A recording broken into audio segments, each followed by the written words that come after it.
Hello friends, இந்த வீடியோவில் நம்ம பார்க்க போகிற ரெசிபி என்னென்னா குடமிளகா பொரியல். இது புளிக்குழம்போடு வச்சு சாப்பிட்றதுக்கு ரொம்பவே டேஸ்ட்டாக இருக்கும்.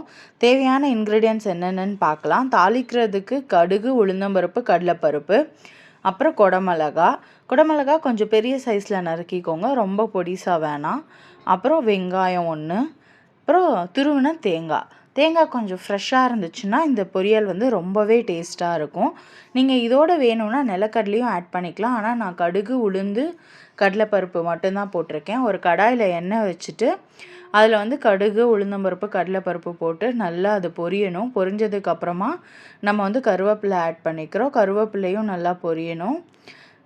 இந்த தாளிப்பு எதுக்காக கொடுக்குறோம் அப்படின்னா, இதில் ஒரு நல்ல டேஸ்ட் கொடுக்கும் நம்மளோட சமையலுக்கு. அதுக்காக தான் நம்ம எல்லா டிஷ்ஷுக்குமே, இப்போ சாம்பாராக இருந்தாலும் தாளிக்கிறோம், பொரியலாக இருந்தாலும் தாளிக்கிறோம், ரசமாக இருந்தாலும் தாளிக்கிறோம்.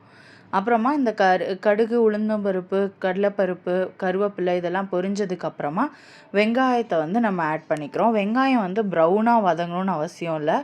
கண்ணாடி பதத்துக்கு வதங்கி க்ரன்ச்சியாக இருந்தால் தான் இந்த பொரியல் ரொம்பவே டேஸ்ட்டாக இருக்கும். அப்புறம் இதில் நம்ம குடமிளகாயை ஆட் பண்ணிக்கிறோம். இதில் நான் ஸ்பைஸ்க்காக இப்போ மிளகுத்தூளோ மிளகாத்தூளோ எதுவுமே ஆட் பண்ணலை.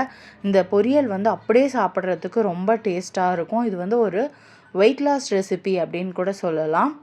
ரொம்பவே நல்லா டேஸ்டியாக இருக்கும். இது நீங்கள் சப்பாத்தி கூட வச்சு சாப்பிட்லாம், சும்மா தயிர் வச்சு இந்த பொரியல் வச்சு கூட சாப்பிட்லாம். அப்புறம் தேவையான அளவு உப்பு ஆட் பண்ணிக்கிறோம். உப்பு ஆட் பண்ணிட்டு இதை மூடி வச்சிடலாம். அப்பப்போ ஒரு 2 மினிட்ஸ்க்கு ஒரு தடவை எடுத்து கிளறி விடணும்.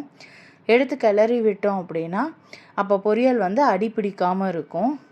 இங்கே பார்த்தீங்கன்னா உங்களுக்கு நல்லா தெரியும். நல்லா எடுத்து கிளறி விட்டோம் அப்படின்னா தான் அது எல்லா பக்கமும் நல்லா வேகும்.